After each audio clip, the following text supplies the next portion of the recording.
Michele Knight. This is the astrological update for Gemini for the whole of April.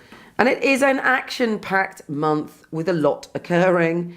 And you're building up to coming into your time and coming into your power. But there are a few lessons to learn along the way in April. Now, it kicks off with a T-square, and your ruler Mercury is involved in that. And you might find yourself feeling that relationships and work are a little bit incompatible at the moment. Perhaps you're working too hard, so you're not putting enough energy in your relationship. Or perhaps you're focused on your relationship and you feel that you're not achieving your goals. It's a minor inner struggle, but it's one for you to look at to transform. The good news is there's a conjunction between Sun, Venus, Mars and Uranus in your position of groups of people, social networking and friendships. So there may be a friend that's really going to help you and help to transform you and give you the answer you need to some of these inner battles which aren't raging but are sort of irritating. We have a Sun, Venus, Mars conjunction also squaring the part of you that has primal emotions.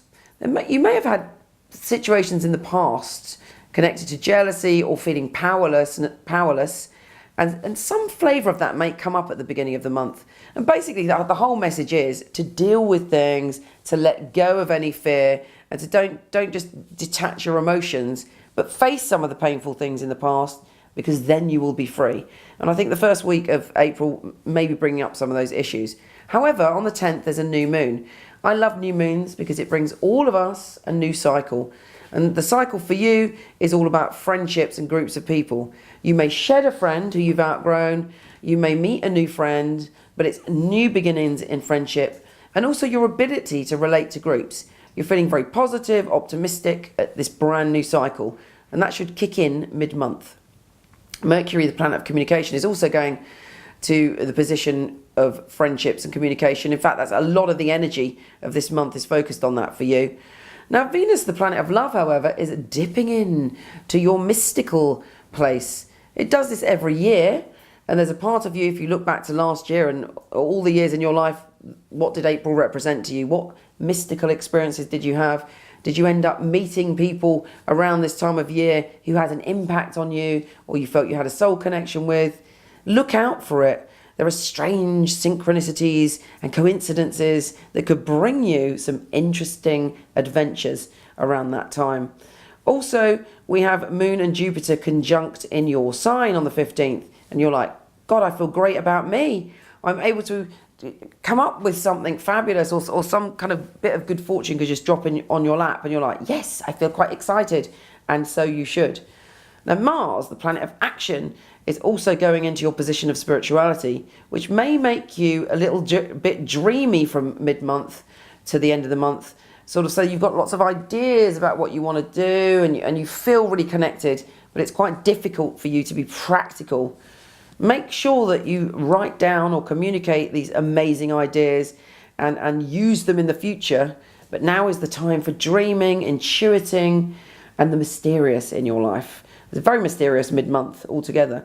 We have a grand Earth trine on the 22nd.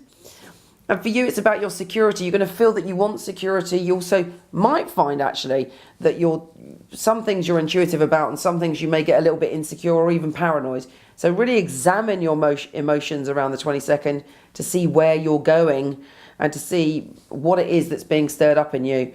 Use your intuition to overcome any negative emotions, and know that you have the opportunity to ground your fears and to build on your gut instincts.